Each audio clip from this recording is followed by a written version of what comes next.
Greetings from the voice of Allan Kardec. And welcome from the voice of the spirits. We are here once again to take you on another small journey through the Spirits book by Allan Kardec. Today we will continue with Chapter 10 and start Fatalism, questions 851 to 856. Enjoy. Question 851. Is there fatalism in the events of life according to the usual meaning attached to the word? That is, are all events predetermined, and if so, what becomes of free will? Fatalism only exists when applied to the choice made by spirits upon incarnating to undergo this or that trial. Upon choosing a particular trial, they delineate for themselves a kind of destiny, which is the proper consequence of the position in which they now find themselves. I am referring only to trials of a physical nature. As for moral trials and temptations, spirits preserve their free will to choose good or evil, and they are always able to yield or resist. When good spirits see individuals lose courage, they may rush to their aid, but they cannot influence them to the point of eclipsing their will. An evil spirit, that is, a low-order one, can disturb and frighten them by exacerbating a physical danger. Whatever the circumstances, however, the incarnate spirit still retains its entire freedom of choice. Question 852. There are persons who seem to be pursued by fatalism no matter what they do. Is it their destiny to be unfortunate? There may be trials which they must endure and which they themselves have chosen. Once more you blame destiny, which is almost always a consequence of your own deeds. In the midst of the hardships afflicting you, make sure your conscience is clear. You will then feel partially consoled. Author's comments for question 852. The right or wrong ideas that we form about things cause us to succeed or fail according to our character and our social position.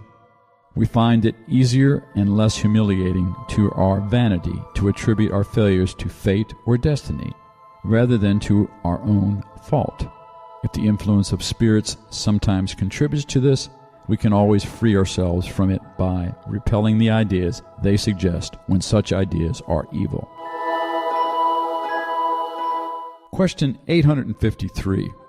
There are persons who escape one mortal danger only to fall into another. They seem unable to escape death. Isn't there fatalism in this?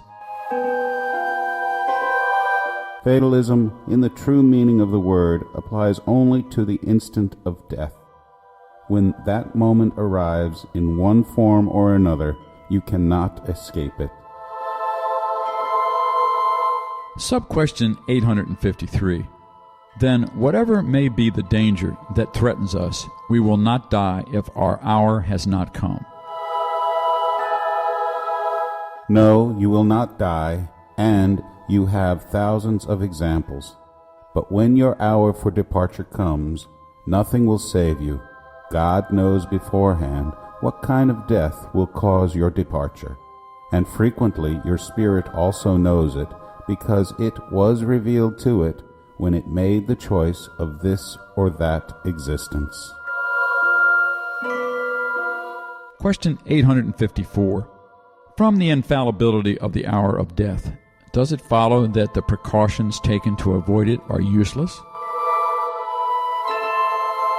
No, because the precautions you take are suggested to you in order to avoid the death that could result from the dangers that threaten you. They are one of the means used so that it does not occur. Question 855. What is the intent of Providence in making us incur dangers that will have no result? When your life is in danger, it is a warning that you yourself have desired in order to turn you from evil and to enable you to become better. Once you escape this danger, and while still under the influence of the risk you incurred, you consider with greater or lesser intensity, depending on the strength of the action of good spirits, to become a better person. However, once the evil spirits, I say evil in reference to evil that is still in them, return, you think that you can dodge other dangers just as easily, and you allow your passions to be unleashed once more. Through the dangers you incur, God reminds you of your weakness and the fragility of your existence. If we examine the cause and nature of any danger, we will see that in the majority of cases, the consequences are punishment for some wrong committed or a duty neglected.